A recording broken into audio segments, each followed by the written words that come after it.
Stop.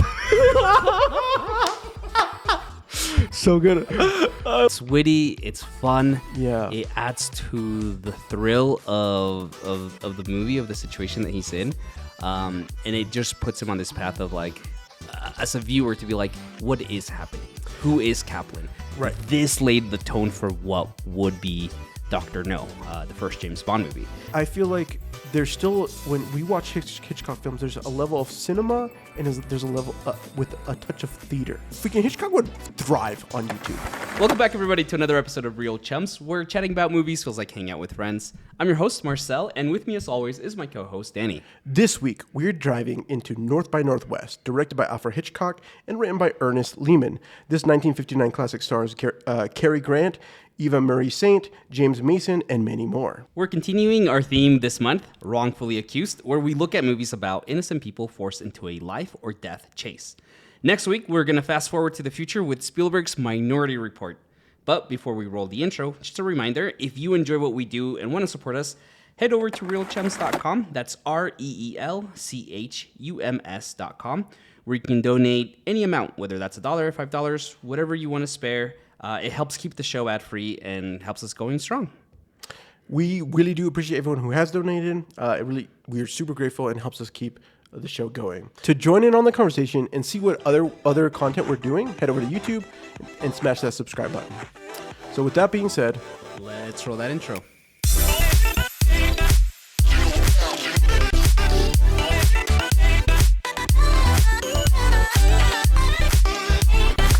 I have not watched nearly enough Hitchcock in my life. Okay. That's what I think. I have thoughts on this movie, and I'm excited to talk about it. Good thoughts, hopefully. Yeah, they're pretty good. Yeah.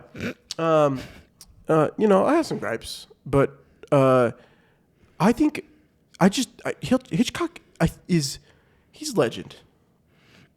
Yeah. Legendary, man. He is. He's a master. Without him, we wouldn't have modern cinema. Very true. Modern, like, suspense thrillers. Yes. Yeah. I think for me, do you have a favorite Hitchcock movie? I do not, because I just haven't seen all of them. Mm-hmm. And nor do I feel like I have the do I feel like I have I feel like I need to see he made a ton of films. Sorry. Can't bring this guy anywhere, bro. He's just dilly-dallying the whole time. Listen, I watch you on the pod. I'm over there. What's he doing while I'm talking? I have the movie up, and I love the score. Sorry, the score is fantastic. We'll talk about it. Okay, he's made a lot of movies, and I feel like I have not watched enough Hitchcock to give me like, no, this is one that I really enjoyed. Mm-hmm. And I think that I would be doing myself as a disservice to pick something now. Sure. I think I've only seen, let's see, this one, Birds? Is that one? No. Birds is one. Yeah. And then the one where he's like looking through like Rear Window. Those are the only three I've really seen. Vertigo. You haven't seen Vertigo? I've seen parts of Vertigo. Yeah. And one of them was in like a class. Sure. So, anyways. No, maybe we'll add him for. We should put that a month. I might do that in November. Are you cool with that? November. Ooh. Okay. Yeah. Let's do that. After October. Mm-hmm. We end up this season with, maybe we just kind of go. Maybe we start visiting the greats at the end of the season. Yeah. I don't know. I'll think about it. Okay. Sorry. I know that wasn't necessarily a question, but do you have a question of the day? What is your favorite outfit in a movie? Because this movie, Cary Grant becomes famous, or the character of Thornhill is famous for his gray suit. And right? Yeah. What is your favorite dressed character in any movie? Male, female, whatever. The Peaky Blinders. Oh, okay. Dude, sometimes they're either in a 3-piece suit or they're in a white shirt, vest, but they're blue collar. Mm-hmm. So it's that era where like, you're either super smudged up because you're hardcore working, or you are dressed up because you're trying to be presentable. It's that there's that weird. Anyways, I just really love. I wore a bowler hat. We had a casino day at work, Oh, that's cool. I have a bowler hat, and so I wore it with a bow tie and some suspenders. And my boss actually, she couldn't take me seriously because she thought she kept thinking I was like part of a movie. And I'm like, okay, Shante, you're thinking like every time I talk, it's like me in black and white. It's like subtitles. We got a band rolling here. No. And I'm like, I don't know, just there's something about, in fact, part of this comes down to the fact, I also recently, there's a TikTok that I saw that was a photographer who said why people, part of the reason why street photography is harder now is because the majority of people actually don't dress up as much as they used to. Oh, interesting. She puts a couple of like juxtaposition photos. She put like one from like one of the things she was doing. Yeah. And then one from like it was like the 80s or even like the 70s, and like instant vibe. Yeah. And it's not just because it was vintage. It's because people went out and they were done up more. Sure. And so I just think, the Peaky Blinders, although it's just a suit, it's tweed suit or not tweed, it's just a suit. They also have the money bands or what the bands. Oh yeah. So on the sleeve. Yeah. You know what those are for, right? I just assumed it was just to make sure like the sleeve didn't bunch up. But part of it's because it was those who did have money would get them tailored.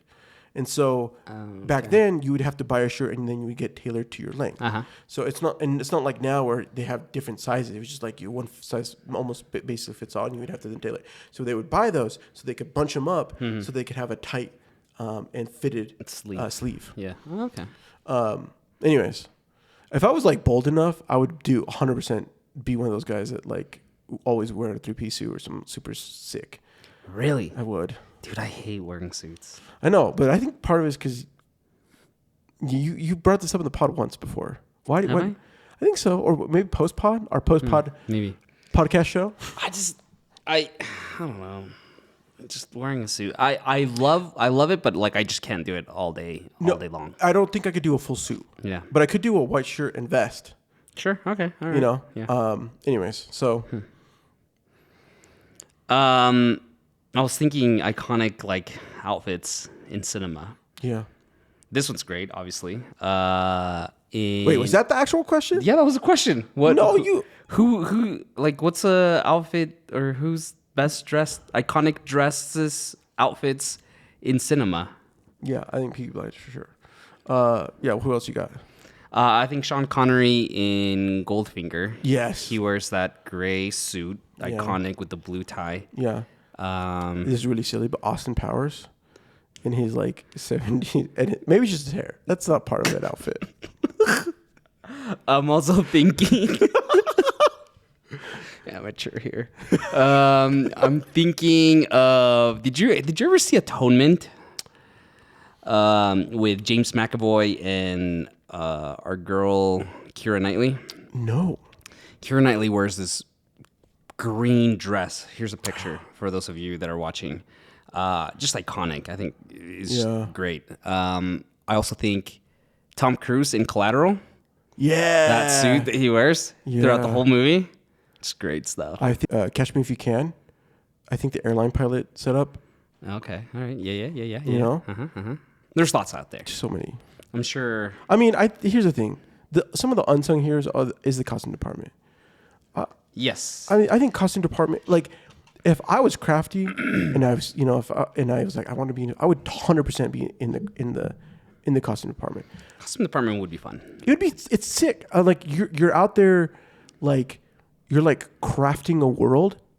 You're crafting a world that you don't know you're gonna craft, but you want to have something because you know this could fit something. Like I think I watched a video once of a person that like bought, I want to say like a random looking phone of some kind, an old timey whatever, and somehow it resulted. It was like, oh, they needed something, and like I have the perfect thing for this or whatever. Mm-hmm. Anyways, it'd be awesome. And like the people who are like out there making like custom, like for Bridgerton or whatever, or like like you're getting to relive this world by making custom attire specifically for these this time period. For this time period. That's the stuff that's like, you know, like that's really awesome. Yeah. Let's jump into North by Northwest. I'll give a quick synopsis. So Roger Thornhill, a suave advertising executive, is mistaken for a government agent and pursued across the country by foreign spies in a deadly game of mistaken identity. How many times have you seen this? First time? This is, I think, my third time. Third time. Okay. Yeah, this is my third time. I actually watched it for the first time in 2018. Okay. In preparation to a work party that was Hitchcock themed. Dude, where do you work, man? Dude, I work at all the cool places. I want to have a themed company party, casino night. Is that or... you? Okay, yeah. So the girls, shout out to Jen and Cary, who were freaking awesome. These two girls were phenomenal human beings, but also killer. Like, it was for Halloween time. Uh-huh. So they even like crafted they saved all like a whole bunch of cardboard the Amazon boxes, and they crafted the airplane. So we had like oh, that's cool. We had like the cornfield, and then we had the airplane that you could like hide. I think I might maybe have a picture. So anyways, I'll see if I can find something. That's cool. Hitchcock party. That's genius. It was so good because I mean you have cool. tons of different. You know, you got Vertigo. You've got North by Northwest. All sorts of the birds. So like I think that we had a room that was themed in some fashion. So it was great. I would show up as what's her name from Psycho? Oh yeah. In a handmade tub. Like remember in the Karate Kid, he for his costume was like some dude showering in the tub. Yeah. I would do the same. Yeah. And just be like shirtless. And just every time someone would open the curtain. I'm going to do that this year. Do it. Okay, so about 3 times. First time, you enjoyed it? Yeah, it was good. Yeah? Yeah. I mean, hands down, the number one thing that I always think about is the score for this film. Yeah. The score for this film is absolutely beautiful. By what's his face? Berman, right? Yeah. Look, I think I've seen this movie from start to finish maybe twice. This is one of those that would play on like the time, like the Time Warner or whatever, classic channel, whatever. And so I'd always like hop back and forth between that and whatever else I was watching.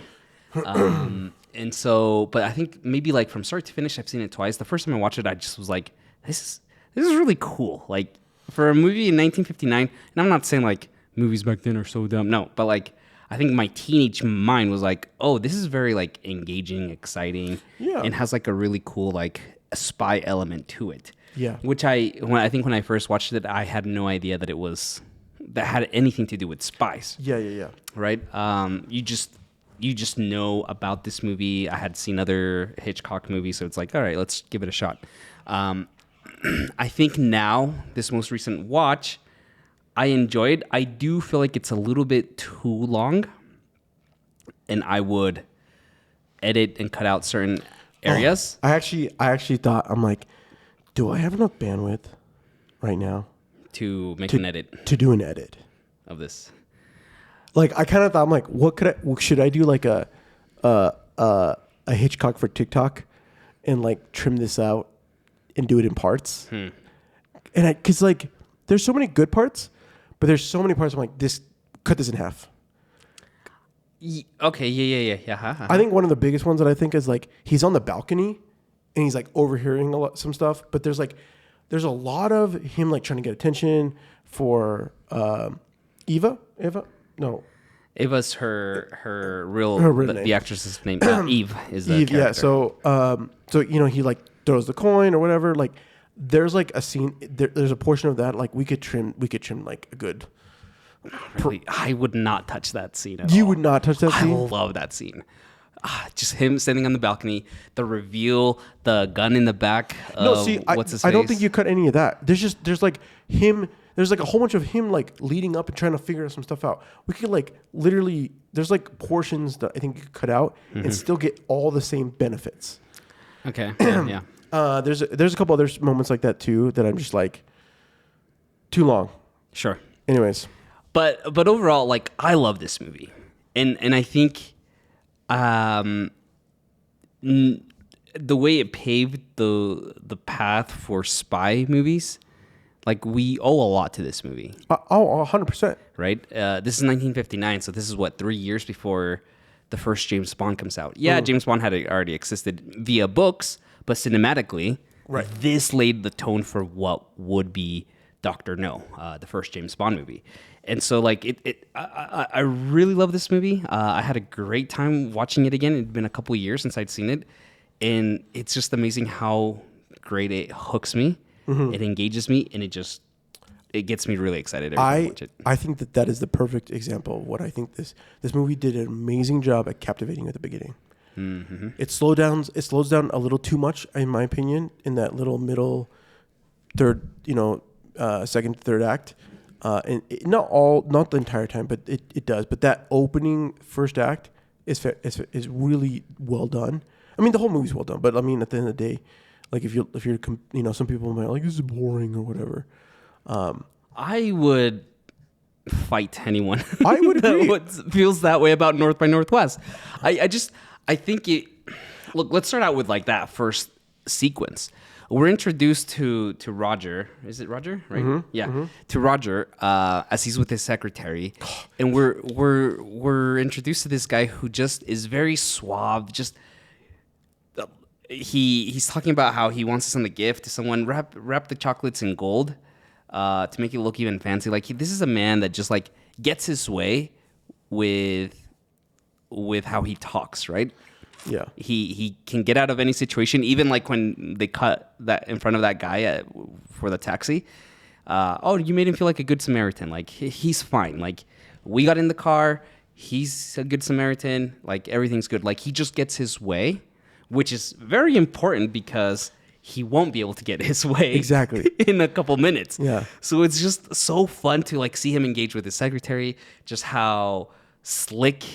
How funny. I forget how funny this movie is. This movie has some really great, quirky, like just moments that are payoffs. So great. And it's interesting because like it juggles the balance of being like silly and quirky with the paranoia and the suspense of being like hunted very well. I really enjoy that aspect. I just need a simple yes or no. A simple no. A simple no. It's great how we're introduced to Roger in that aspect. I wrote down that that opening scene is so wonderful. Uh-huh. The blocking. Yeah. Just one of my biggest things. I think I just want to watch Hitchcock's films to like really internalize when is it like there's something to be like now the blocking is such a powerful tool, and I think sometimes we leverage cuts like I feel like there's still when we watch Hitchcock films there's a level of cinema and there's a level with a touch of theater because of the way blocking happens. I think now everything feels a lot more natural, of course. Like I mean, here you feel like this is a movie, right? Yeah. Technology has advanced so much, and it's amazing to see that. But I think the one thing that I find, and I mean, obviously blocking happens in every single film, but this, and I think I said this with like Clue. Clue also leverages like scenes, like a moment, but they leverage transitions with characters and with dialogue as they throughout the room with movement that doesn't require cuts. And I just think that is something that like is a tool that we should reach for a little bit more sometimes. Yeah. In some modern cinema, because I still think it's so powerful. What is it about Thornhill, Roger, that whether his characterization, the character itself, the performance by Cary Grant, what is it about him that makes you just like the guy? Ooh, that's a good question. He carries himself with, he's like welcoming. Mm-hmm. You can tell that there's this level that he cares about stuff, but like you said, he gets his way. So is it like, does he really care? On the other side is that, he, because of his status, right? He, and I think for me, really just that he feels like, in a sense, like just charming. Yeah. Like, you know, when he first gets abducted, you know, he's still trying to like. He's still trying to like talk his way out. He's trying to talk his way out. If you're gonna kidnap me, at least tell me where we're going. Right? Like interjecting humor into these moments. But yeah, go on. No, 100%. And I think that's what I think where like the charm comes from, and this like level that you're like, man, forget this guy. Yeah, there's something interesting. So we're doing this whole month of wrongfully accused, right? Last week when we looked at Kimball at The Fugitive, you had a man that was cocky, he successful, yes, beautiful home, beautiful wife, whatever, right?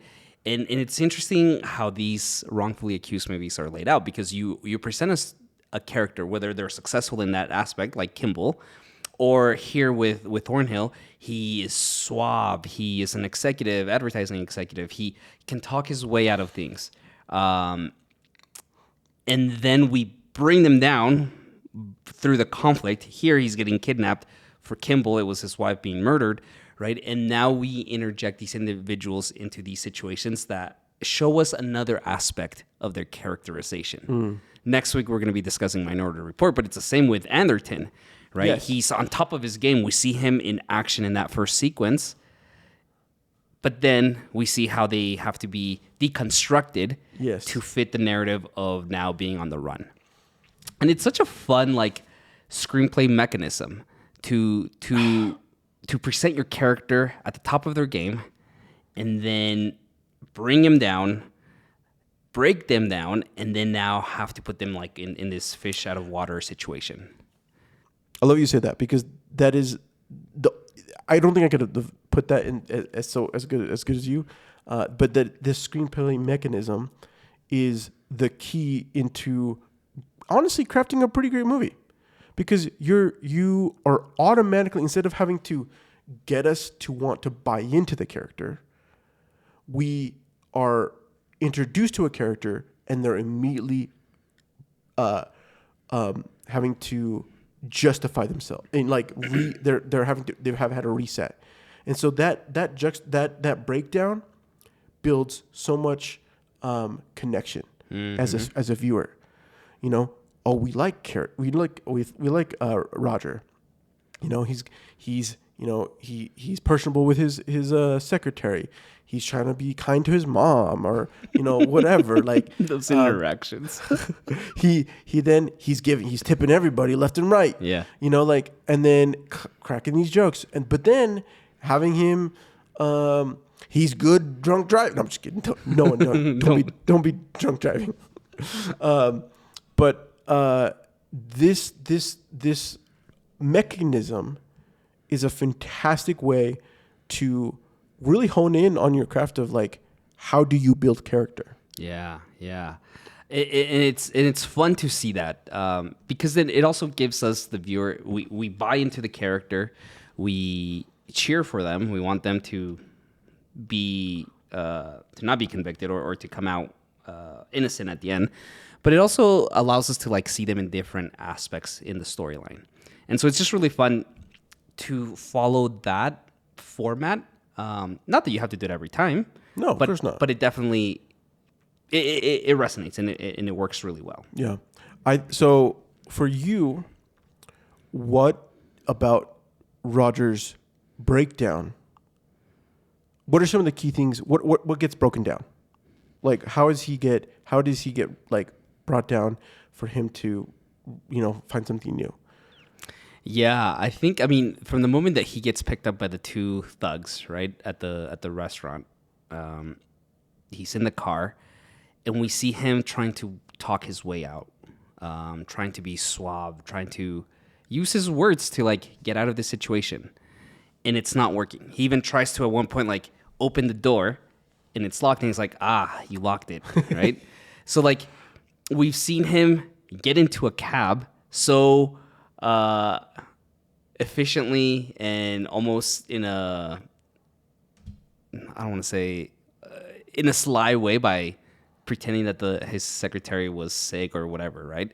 And now he's trying to get out of a car in a moment of desperation, and he can't. But yet he still throws in a joke in there, right? I think I love seeing how at the beginning we see him being suave and eloquent and strong, whatever that may be, and then here his words, his strengths, what makes him Roger Thornhill, isn't working. And then like the interaction that he has with Van Damme, right, with James Mason, he shows up to that library scene, which I love the library scene. Dude, the library scene, honestly, I could talk about the library scene and the end scene with the reveal. Right? When him and his like lackey are having a discussion. Yeah. And we see the gun, right? Those two scenes. I have a lot of favorite scenes here. When Van Damme's like, are you Kaplan? And he's like, no, I'm not. Like, I don't even know what you're talking. And they have this interaction of like, who's Kaplan? What's Kaplan? How do you know his itinerary? And like, he is in this moment of like, oh no, like, what am I in? Yeah. And so like that confusion, and Cary Grant plays that so well because there is comedy involved in there, but it's also just like a pure confusion.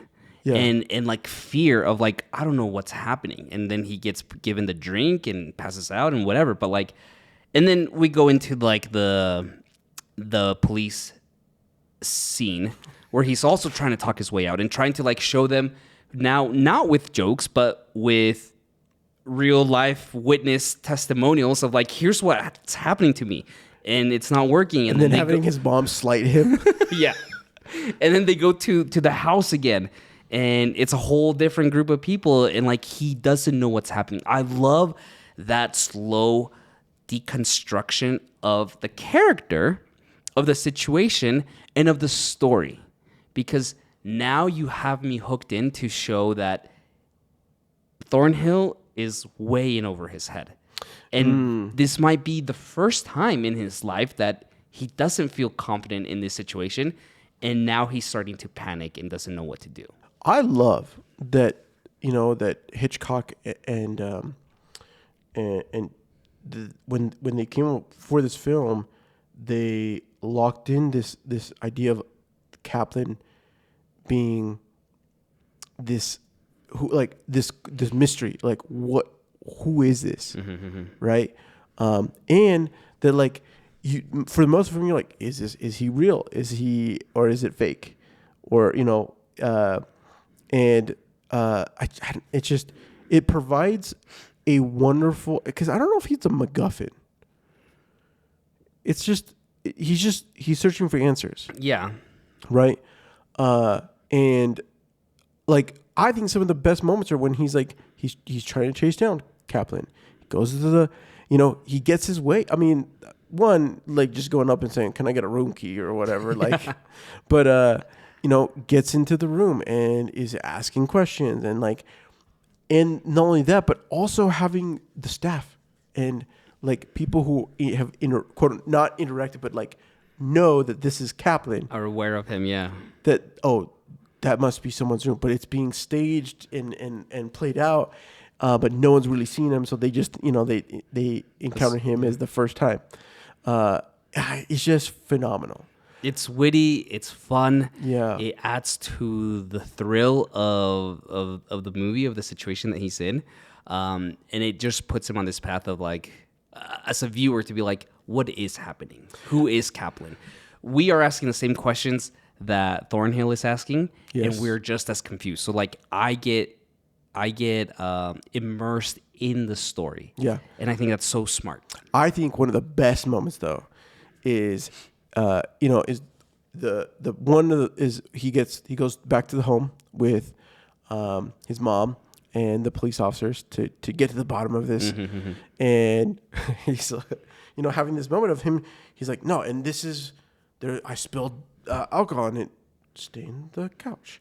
And then he's like, and the liquor was over here, and he opens up in his books. Yeah. And his mom cracking the joke of like, what did she say? I wanted to write it down, but I didn't. But anyways, the little wisecrack of like, okay, son, you sure? And then having the maid or the person who's like, oh, and talking to you left. You left early. Yeah. And really putting that shot. And so then him going to the United Nations to confront Townsend in public and not getting caught off guard because he didn't know that's who Townsend was. Yeah. Right? Yeah. And honestly, that's the best death. I love that death, actually. He like the fact that and he just it holds the knife on the back. And then the picture, it's just it's so funny. But having then him that triggering the next part, right, of the chase, and I just really appreciate the like it's not like the misdirect of Kaplan, right? And so yeah, what do you think about Eve? Sorry, with Cary, he really does make Roger Thornhill's character shine. Yeah, I think the fact that he put thought into, and maybe that's him and Hitchcock. They really put a lot of thought in. Okay, he cares about how he looks. He's suave. He's always tipping people. He even pays for the food that he gets. Oh, in the train. In the train. Mm-hmm. These are it's those little things that like they put there on purpose. Like, and maybe Hitchcock didn't have him do that, but maybe Cary, he himself is like, no, I'm a made man, and he's still being respectable. Like he's paying and tipping people throughout this whole experience, where he could like just be trying to go off and hide or follow Eve and whatnot. So, but I want to talk about Eve. Okay. Where do you land with Eve? Do you like her? Where are you at? I love Eve. Look, Eva Marie Saint is incredible here. She brings this element of sophistication, intrigue. There's this mysterious aspect to her, especially because she's just introduced there in the halfway through the movie, right? And she's introduced in the train sequence, and she is just eyeing this guy, just wants to go to Bone Town with him, right? And he is all for it. And I love just like the flirting that they have, so right? Good. And you as a viewer are also kind of like, why are you just going for this guy? 1, 2, like, what is it? What are you hiding, Eve? Because like, this is just too convenient, right? Yeah. And I think that's what's so great, because she appears, she's helping him, she's flirting with him, engaging with him, and it almost at the beginning you're like, this is something's off. This is too convenient.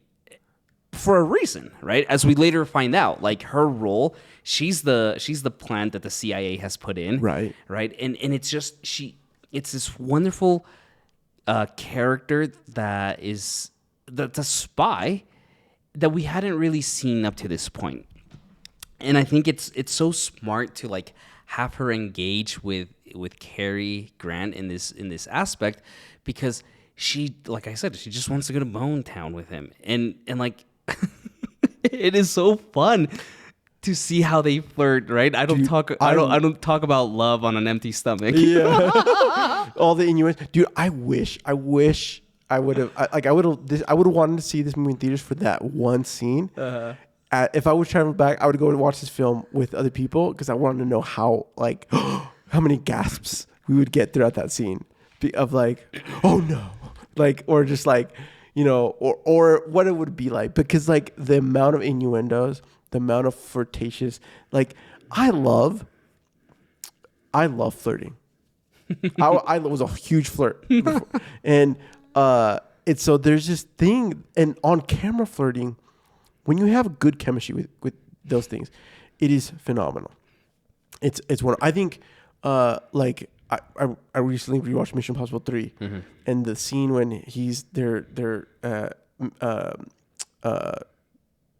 Ethan is at the party, and he's like smiling and like that, like there's this chemistry there that's so just like it's just great. Those moments are just fantastic on screen, and honestly, this is one of the best. It's powerful. It serves a purpose to her characterization because 100%. we later see her at the auction scene, Yes, and just broken down, just like this moment where she realizes she's been caught, or her motives are going to be given away to Van Damme, right? Yeah. And like just the panic in her eyes. Yes. She plays it all so well. You know, all I could think about is thinking about Vanessa Kirby as the White Widow in Mission Impossible Fallout. And I felt like Vanessa Kirby took a lot of inspiration from Eva as Eve. And because Eve's character with her eyes and like just how everything how she goes about, she's also suave, right? And I just the playfulness, the banter, not only from that, but like as they are escaping from the train, right? I will say, I think one of the funniest things is their makeout, their kissing scene. The hands. What the heck is happening with the hands? He's like, both of them have hands up by their head, but they're not like touching their head or anything, but it's because that's how like they filmed. Yeah. Stuff like that. And I could not. I kept busting up laughing. I'm like, what is happening with his hands? Anyways, but honestly, I really love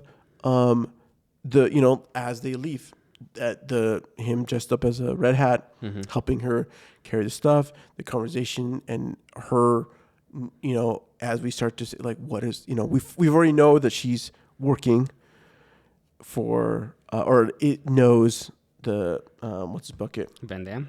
I don't think at that point we don't. Yeah, because she sends a message to him. She sends like, what do I do with him in the morning? Oh yes, you're right. Right. Yeah.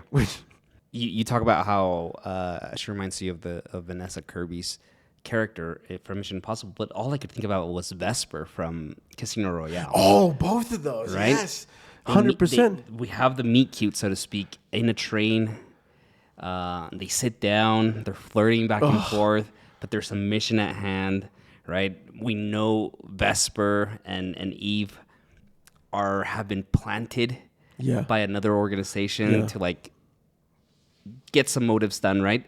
So like it like very much so Vesper the cinematic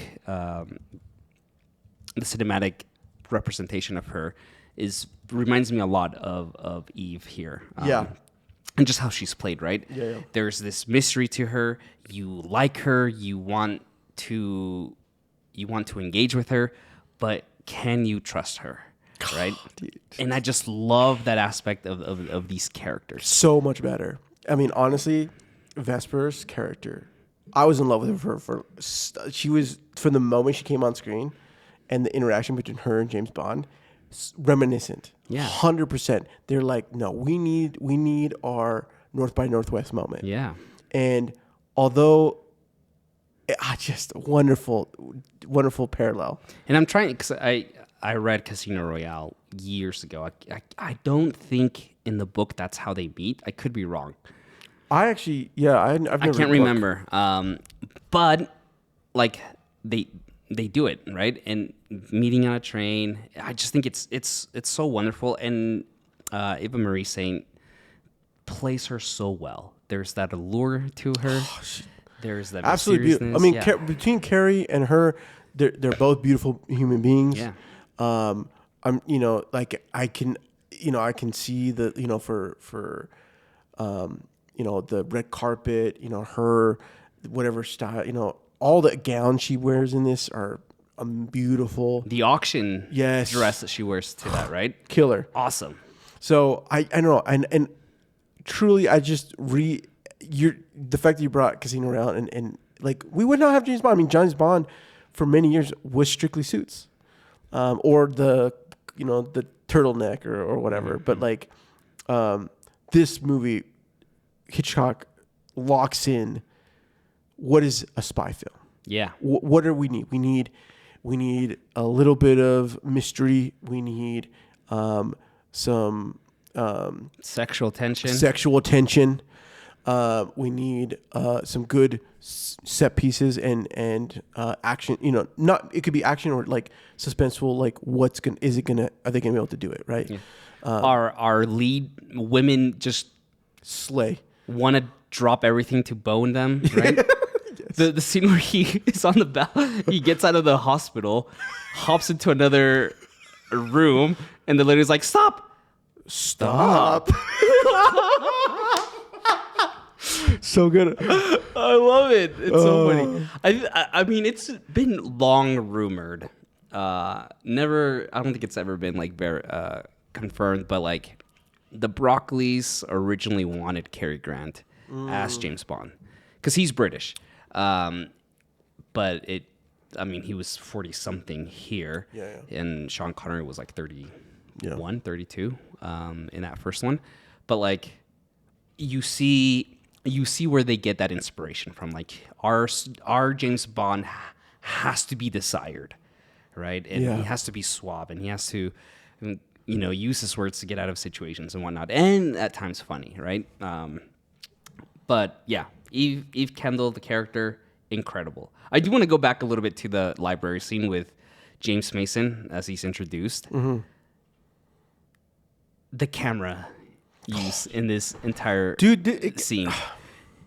I think only 2 times are there shots where the camera is eye level. The rest of the time, it's over the tops, coming from down, Dutch angles. You are never. I think it's at the very end when they're like, "Give him a drink, please," where it's the camera's directly eye level with Cary Grant. Every other shot is from all these different high points, low points, weird shots, and it's like it adds to that. It adds to the character of Van Damme, of James Mason's character, of who is he? Like, what is going on? It increases that frustration of like, no, I am not Copeland, or Kaplan. I'm telling you who I am. And it cuts back and forth to all these different shots, and it adds to the intensity, and I love every aspect of it. Dude, I put Y top-down shot. Okay, yeah. Right. I wanted to ask you because I feel like the one shot that I'm thinking of is it's like one of the first times I think that they go top, but it's like aggressive. So you're like it's up, yeah, and you're looking like you're almost looking directly down on them, but then they have blocking, and it follows the camera motion, action motion, and they have this. I don't even remember what part of it introduction it is, but it immediately captivates you. And then all these, you're switching, like you said, all the different angles. I just think, I'm like, oh, we don't do this enough. I catch myself sometimes too. Like I try, like sometimes it's so easy. It's so easy to just shoot from where you're at. You put it on sticks, you put it at eye level, you weren't there. And you're trying to get your, we often just go for we get the hero shot. But I think that like I love is that they get this top down or this look down shot, and it's wide. We got these wide shots of like these characters, and they're like, you feel it, and it just feels so good. It's fun. That's really like I rewind that scene twice, and I was like, this is just super fun, and it enhances the situation that we're in, and we see it again. Like for me, this movie like just really picks up as soon as the murder happens, right? As soon as we get to the UN, right? As he's walking in, Hitchcock does this beautiful long shot as he's walking into the UN, and it's just beautiful, and then as he's running out of the UN, a large establishing shot of the UN coming in, and then when he's leaving and running out, we get this beautiful, iconic Hitchcock shots of just massive with the score, dude. Yeah. Oh, the score at that part. And you just see Thornhill just like running out, little Thornhill running out, but it's such a beautiful shot. It's moments like this that I think you said it. Like we don't have a lot of directors or cinematographers, or maybe it's the story itself that aren't willing to risk shots like this. Why? I just think that there's this level that, like, I think part of it is we have technology's made it easy, and I think that we forget to challenge ourselves with ways, right? I think there are YouTubers out there that are doing really amazing storytelling, with unique shots and unique things, because they're trying to find challenge. I think that, and it's not that they're, these filmmakers that are out there doing what they're doing aren't thinking about their shots and aren't going from there, but there's this level that Hitchcock brings of what is cinema. What is this medium? How can I depict a story? Why do I want to do this? Right. And I think that, like, on YouTube, we have creators that are doing the same thing. Gawk, I don't know if you've ever seen any of his videos. He's a artist, hyper stylized film, but some of his shots are freaking so cool and so creative. And you've never seen a film, one of his, he's always doing really interesting shot setups, and he just uses whatever he can. There's a shot that he was, he's famous for, because, and all he used was like a skateboard with a camera on the stand or whatever, and he had to like figure it out. Another scenario where he's like, there's a night shot, and he's like using a window for reflection to get him in the frame, and he's like, I just cranked the ISO, and I'm like, and people are like asking to, and he does a lot of editing, and obviously separate to where Hitchcock is there, but Hitchcock is like, Hitchcock would thrive on YouTube. Okay, I'm telling you, if he came back alive, he'd be like, wait, you telling me I can just create whatever I want, any story I want, and I don't have to worry about anybody? I can just do what it is, what I want to do? Yeah. The guy would freaking slay. Yeah. Right? Because, I'm reminded of, like, Casey Neistat. Casey Neistat revolutionized because he cared. He didn't just talk to the camera. He went and crafted stories. And Hitchcock has always mastered the understanding of the camera. His brain was like wired to craft stories on cinema. And something that you constantly hear, and he always talked about his love for storyboarding. Yeah. Right? He loves to shoot or showcase every shot he's going to have in the process of building out his storyboards. And I think that's crucial. There was just last week, M. Night Shyamalan, he's getting ready to start filming his new movie, and he shared on Instagram an image, a picture. If you're watching, viewers, here's the picture. But you can just see he has outlined in this room every shot of the movie in storyboards, because then he talks about how it prepares him to come on site. He already knows what he wants the shot to be, and he storyboards it so that way when he's on set, it has the perfect. He already has that pre-visualization of it, and now he can play around with the camera to master that shot. And we see that here. Look, let's talk about the crop duster scene. There are so many storyboards of this that he laid out of how he wanted this to look. Yeah. Right? And just the shot of Thornhill running, the plane behind him, and even before that, like he talked a lot about how he wanted to go against the traditional mystery of movies where the action happens, especially like in in action movies at this time, the action a lot of times happens in an alleyway at nighttime, right? And you have the murder come in or whatever that may be. And he said, I want to do it out in open space. Oh, dude, and I love this so much. I think, and you feel it. I mean, I love that we get Cary mid shot. Mm-hmm. He's like at the bus stop. He's just gotten off. When we get like a top down, you know. And now we have drones. Again, I think this is what I really want to reemphasize. Like drones, like that top down shot, that thing, like drones made it more possible. Yeah. And sometimes I just feel like they're not used quite enough effectively enough. Yeah. I'm not saying I'm great at drones, but I think when you do it and you can do it well, it's like the winner shot that like what Hitchcock has done with like those top downs. But you mid shot, he's at the bus stop, you get the wide shot, looking around. Then you get the close up. Then you get the close up. I love that we get the shot of we see the car come through on the dirt road. Someone gets dropped off. He sees him, cuts to the other person, then cuts to the wide, looking at each other. Yeah. And then you get him like it looks like they're like literally like, you know, a little bit, but then he like does a pan as he falls and he's walking across the street. Like I love that pan. I don't know why that was. It just feels so good. It feels so good. Then he gets there and it's like awkward. Yeah. And he's like, "You meeting somebody?"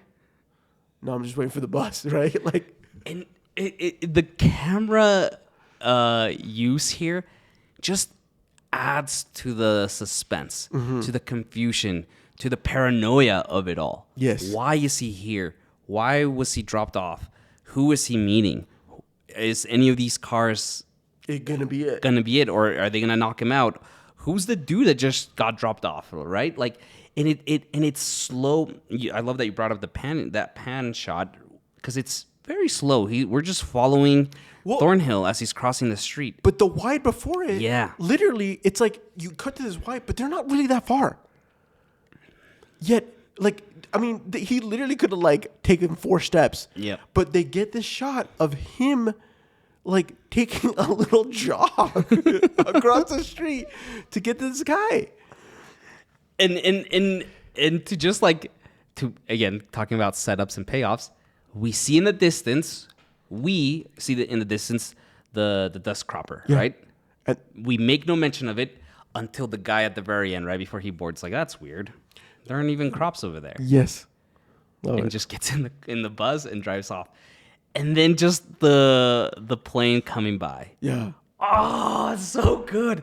And the choice, obviously, to say, yeah, I have Behrman, who's an incredible conductor, but we are not going to do any score here. Yes. And we're just going to allow the visuals to impact the story by itself. Honestly, I don't know which one's longer. I think this one has a longer no score than Mission Impossible. It might be close. But yet again, North by Northwest contributing to future spy genre. Yep. Okay? You know, I can now be like, no, you know, why would Mission we talk about Mission Impossible, check out the episode right there. Having, you know, the film just cuts out after being there. Showing some restraint. This restraint. Yeah. It's so good. It's wonderfully paced. It's edited incredibly well. I love every close up as he's diving and just the bullets, right? As he jumps into like the crops, and you just hear in the distance, right? I just think it's a beautiful scene. Even if you've never seen North by Northwest, 100%. You know the plane in Thornhill running. Like, you've seen it at some point. Yeah, in some capacity. I'm just gonna wrap up with the end scene, right? And I know that like I do feel like it's still long, but I truly do appreciate that we don't cut into into the interior when Eve goes up to get ready or whatever, and they're having a discussion. We're still with Roger on the balcony, and he's hearing everything, and he's trying to figure out what to do, and that we get to see the gun. Yeah, I think it's also showing restraint because we get the juxtaposition at the very beginning with tension and whatever. You know, we could have had him. They could have had. I could easily been like, okay, no, we're gonna have Cary or Roger gets to the balcony. He tries to get the attention. We have not the professor, his lackey or whatever, come out to Leonard Martin Landau, come out to see what's going. He's like, no, I don't know there. And then Roger's saying, okay, I need to get in, and either that be climbing up or maybe going through the kitchen, just trying to get to another, whatever the situation may be, right? And then, easily you could be cut up to that scenario, and then had to made the tension more. Yeah. But he shows restraints by not doing that, by sticking with Roger and following the main character into, well, what is he going to do, right? I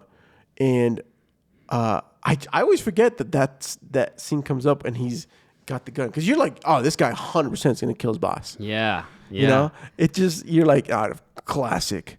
Let's talk about Leonard Martin Landau. This was his first film. This is his first film. He's so young here. Yeah. I think we just lost him like 2-3 years ago. Yeah, we did. But the character of Leonard. So Hitchcock and Lehman talked about how they wanted the villain to be suave, be poised, be elegant, but also be able to murder, and have this element of like paranoia to himself as well, and be mistrusting and whatnot. So they wrote out 3 characters for it. So you have James Mason as Van Damme, you have Leonard, played by Martin Landau, as the one that's constantly just doubting or just casting doubt into the plan or whatever it may be, and then you have the guy that throws the silent killer, the knife, right? So you have the 3 villains that came originally as one. But Leonard is so unique in the sense that he reminded me so much, again, of the interaction between the 2 villains the villain from Mission Impossible 2, the worst Mission Impossible, right? But you have the main villain, and then you have his companion that's constantly like, we can't trust her. Yeah. And this is what Leonard's doing, right? We can't trust her. Like, are you sure? Casting doubt into this affair that they're having. Yeah. Martin Landau talked extensively about how he chose to play this character as gay. He told Hitchcock, like, Leonard is gay in my eyes, and I'm gonna portray him as that.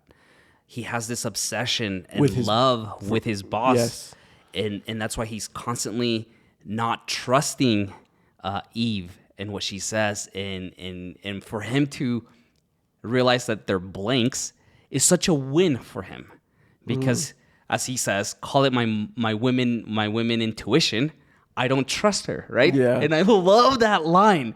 Call it my women intuition. I just don't trust her, right? And I think it enhances the character, and makes him such a great companion to Van Damme, but also a great villain, to be the one that finds what happens, goes up to shoot him. Yeah.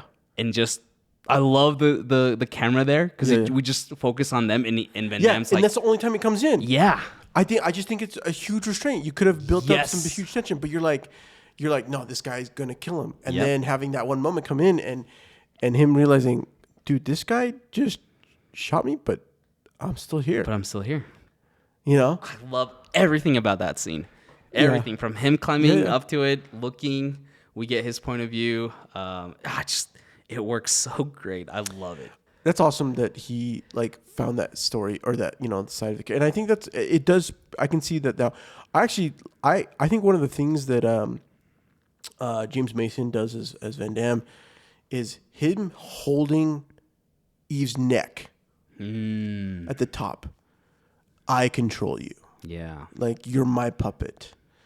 I think is such a power move. There's a weird thing at this time is the guy's always holding the woman's back arm. Oh yeah. Roger did that with his mom. He does it with Eve in a couple of scenes, and I always feel it's like, what are you doing? Like ladling a dog? But that I love, because I'm going back a little bit, but the fact that he adds that as the intro to them at the auction.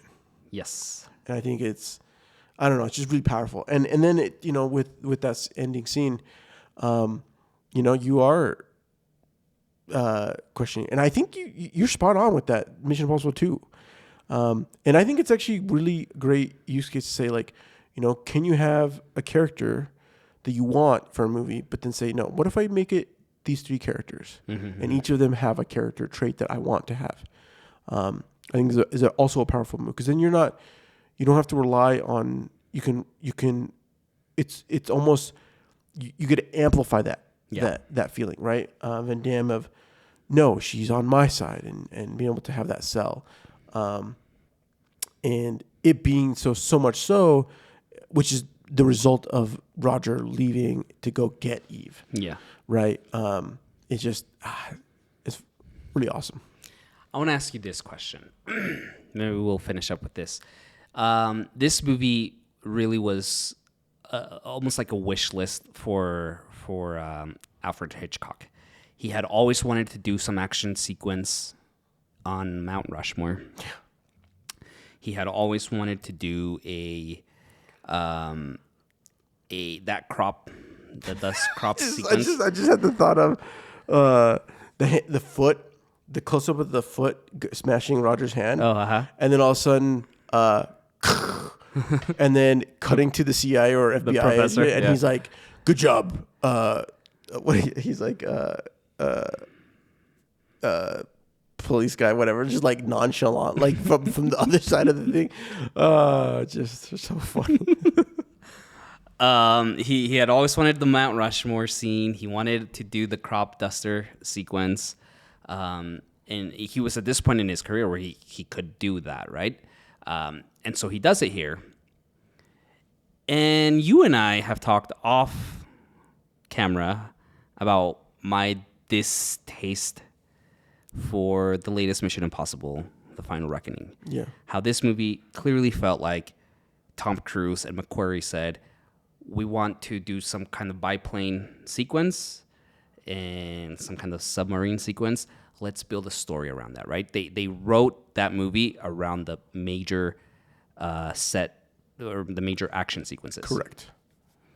Something that Lehman and Hitchcock did here as well. Yeah. He always wanted to do Mount Rushmore. He always wanted to do the crop duster scene. Why does it work better here than Final Reckoning? Oh, do you have thoughts? Yeah, I have thoughts. I want your thoughts first. The issue that I had with Final Reckoning is that it clearly feels like the whole movie is just based around the action sequences. And we lack character development. We interject too many characters. We feel rushed to get to the submarine. We feel rushed to get to the biplane. And once we're there, beautiful sequences, incredible, wonderful to watch on a big screen. But I feel like everything else does not support that. It was very much focused on those sequences, which is what the Mission Impossible movies, as of late, have kind of become, right? What's the next big near-death sequence that Tom is going to do to entertain us? Whereas here, yeah, we have those sequences, but we really focus, maybe to a fault, of really writing out long moments to get us there. Maybe to a fault, I don't think so. But we get more character development. The interactions between Thornhill and Eve, Van Damme. I think we are planted Mount Rushmore. We get the whole sequence of the blanks, and then we leave, and then we come back to it. I think there's greater buildup rather than us being rushed to just the next action sequence. Mm-hmm. I don't know. I just this was a lot on my mind because I really blame that approach on Final Reckoning. That's how they built this movie. Yeah. Whereas here, I don't. Like, it feels more natural. So I think there's two things. I think that what it comes down is that for North by Northwest, Hitchcock wanted these iconic scenes for him, and now in cinema, right?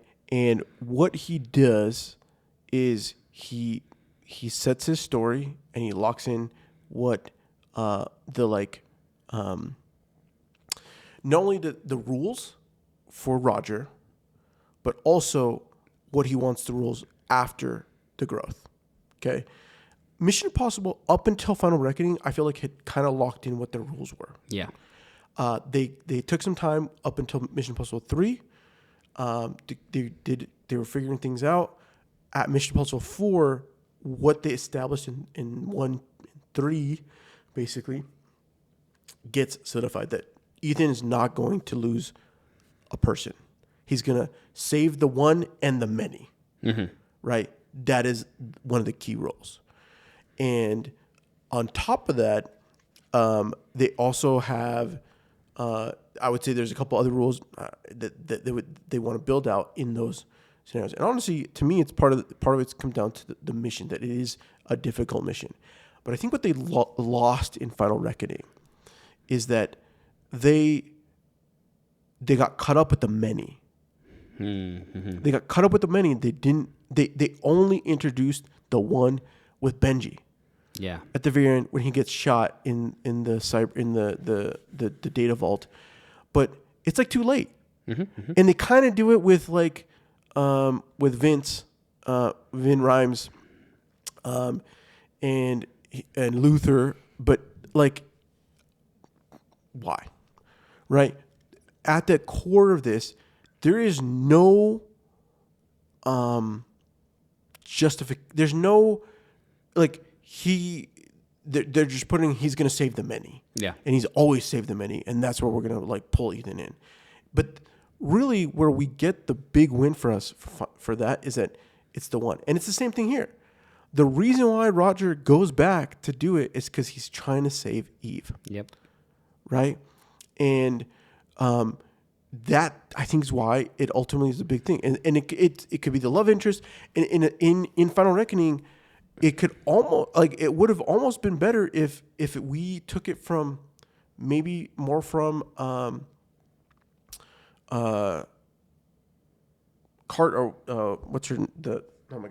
Haley Atwell's character, okay. Right?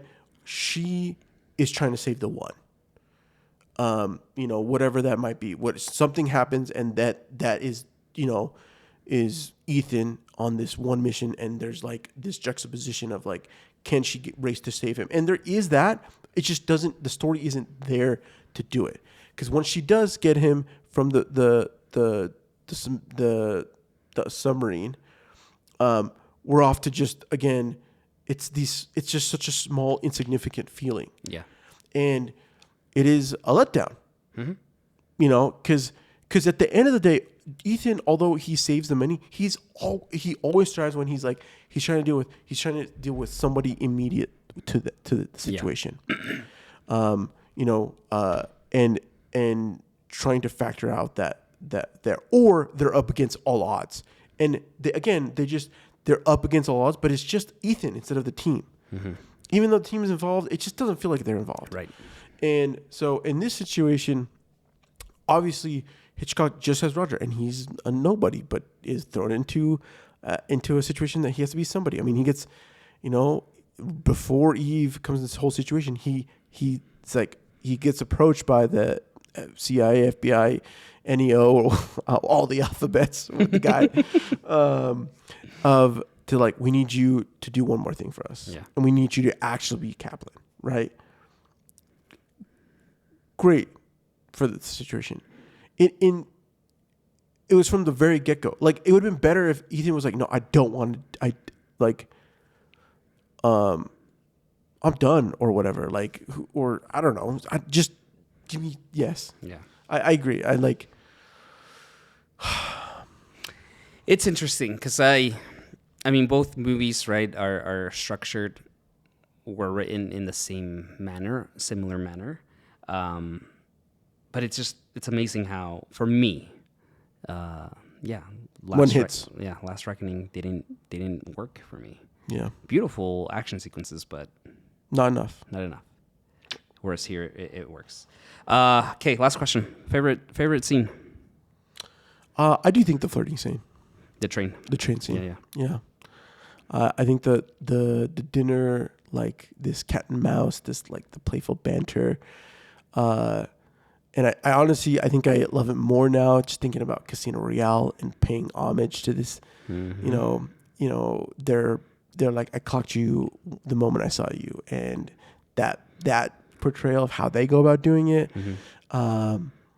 it legendary. Yeah. To me, I know that the whole crop dusting scene is iconic. The end reveal with like the blanks also pretty iconic. I think that's another iconic scene, and I think that I think it locks in for the payoff. Yeah. I think for this time around, I really love the auction scene. I love just the confrontation when Cary Grant gets there.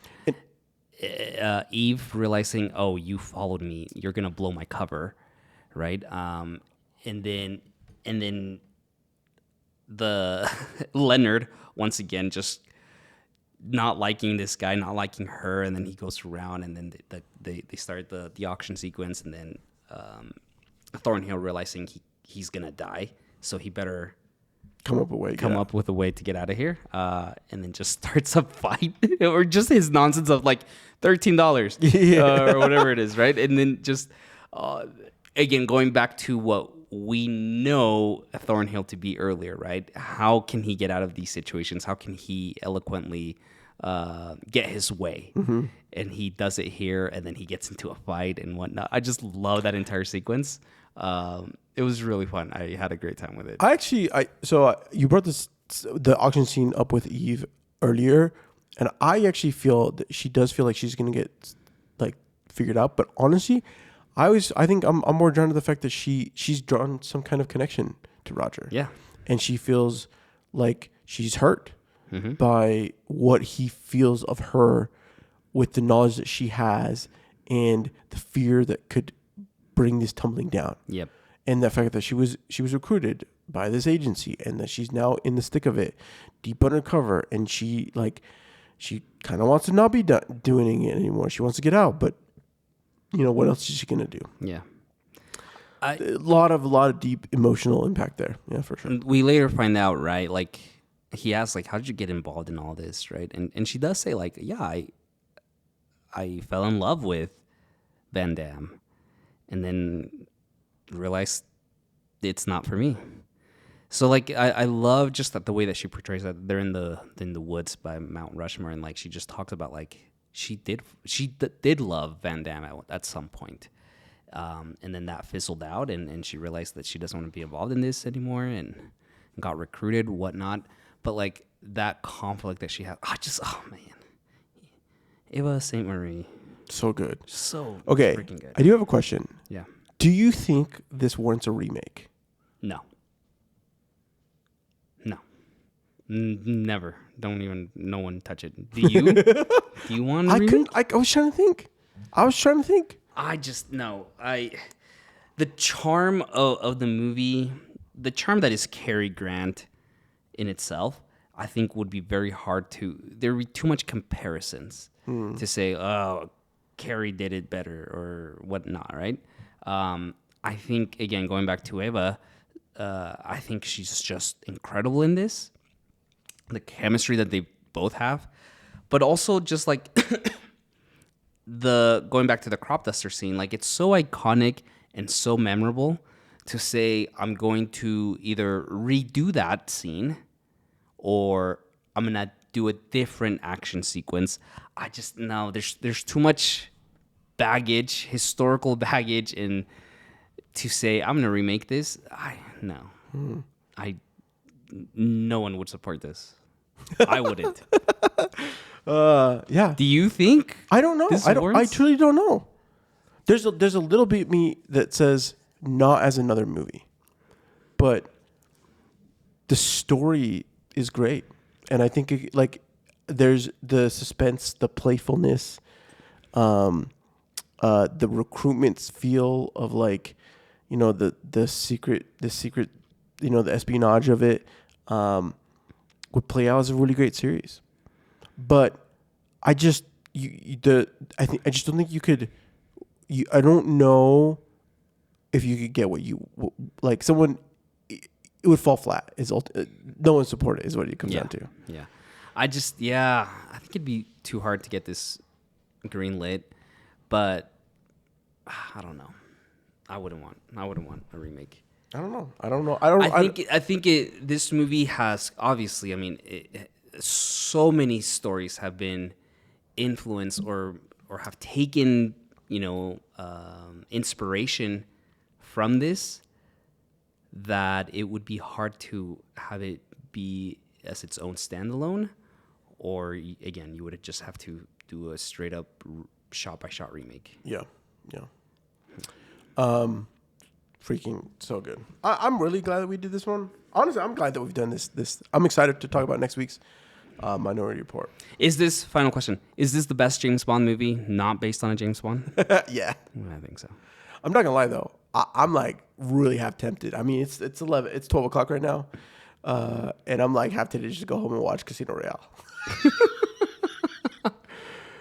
You would. We haven't done a James Bond. We haven't done James Bond.